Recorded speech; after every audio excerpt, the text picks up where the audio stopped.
Hey, it's Lord Nurgle coming to you from the realm of chaos. And you know, it's that time of year again where all the leaves start falling off the trees. Starts to get nice and cool outside, and the Halloween decorations go up and all the stores start selling candy and, you know, good old spooky season. Oh man, do I love it. Halloween is my favorite time of year, and because it's my favorite time of year, that's when we're going to get all creepy on this channel for the majority of this month. We're going to look at the more creepier aspects of Warhammer 40k and Age of Sigmar, and that means for the rest of this month, we're going to put the rest of Age of Myth on hold until November time frame. But until then, hope you guys enjoy the creepy stuff.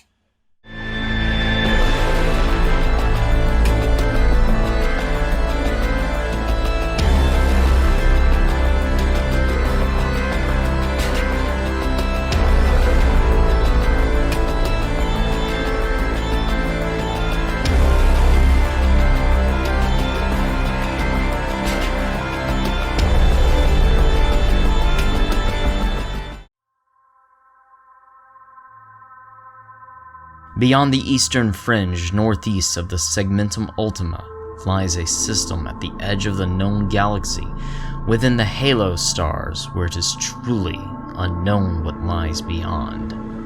Under the name, the Ghoul Stars. It is a region navigators rarely will brave to travel, as it sits beyond the light of the Astronomicon, making any voyage there treacherous. Navigators have to go it blindly. Warp travel is already deadly and vastly unpredictable, but is even worse when navigating it blindly. The result is a region that remains vastly unexplored, but at one time, it was home to a number of human-inhabited worlds.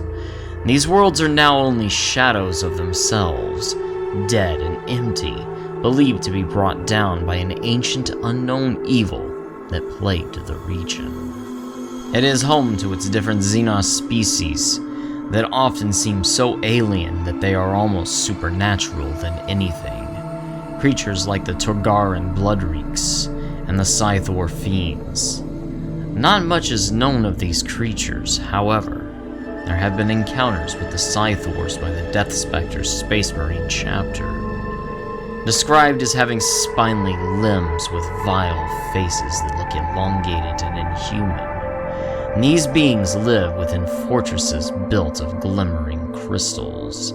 They utilize small silvery discs that could shatter apart and reform themselves to be reused as sharp, deadly weapons. These crystals could even hold the very essence of the fiends within them. Their home was once centered around a gas giant dubbed the Grave Core. There was a time where the Death Specters launched a campaign to eradicate them. When they showed up to purge their planets, they found nothing but empty, dead worlds. This was due to the Scythors having technology that allowed them to evade attempts of extermination. Eventually, they would reappear within their homeworlds. From then on, the Death Specters limited themselves to only containment tactics. During a crusade, known only as the Ghoul Stars Crusade, launched by the Black Templars chapter, the Scythors would be almost exterminated. All that remained was their homeworlds. When the Marines arrived, they found all their planets once again eerily empty and dead. Except this time, they never showed back up. It remains unknown what occurred that caused them to just vanish from their worlds. The last known sightings of these Xenos was upon the Blackstone Fortress and the Segmentum Pacificus, and on a demon world named Sublime. During a dark time known as the Nova Terra Internal, a point when the Imperium was fractured into warrior factions in the 34th millennium, there was a threat that was known as the Pale Wasting. Much of the information known of this event was purged, or just outright missing from historical documents. What is known is that the Nova Marines chapter took part of this event, and the threat described was a star-powered plague that swept away scores of worlds as nightmare engines slaughtered whole sectors.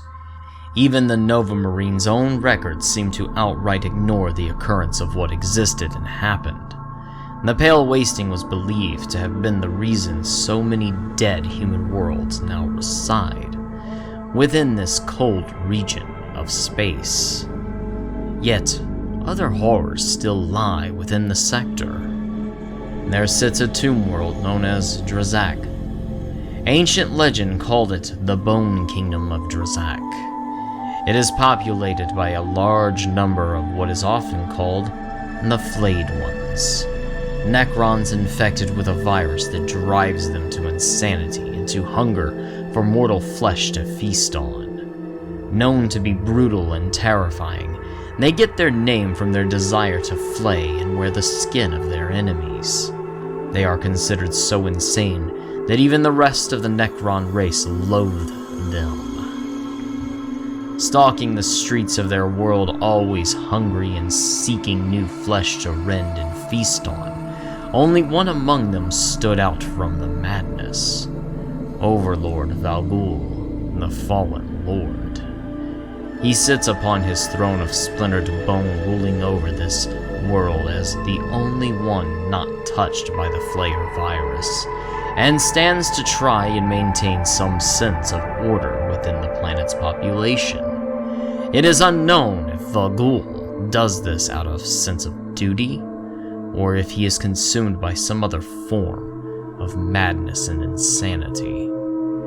When the planet is barren of fresh meat, Valgul will announce a new time of bounty and send forth his fleets to raid nearby worlds to bring a fresh supply to the Flayed One's ever-increasing and unquenchable hunger for flesh and meat. Currently, the Death Spectre's Space Marines stand watch and remain ever vigilant over the sector to further ensure that any threats to the Imperium stay within the system, or purged outright. There is to this day a growing fear that the ancient, unknown evil that was once stopped may even return to plague the galaxy once again.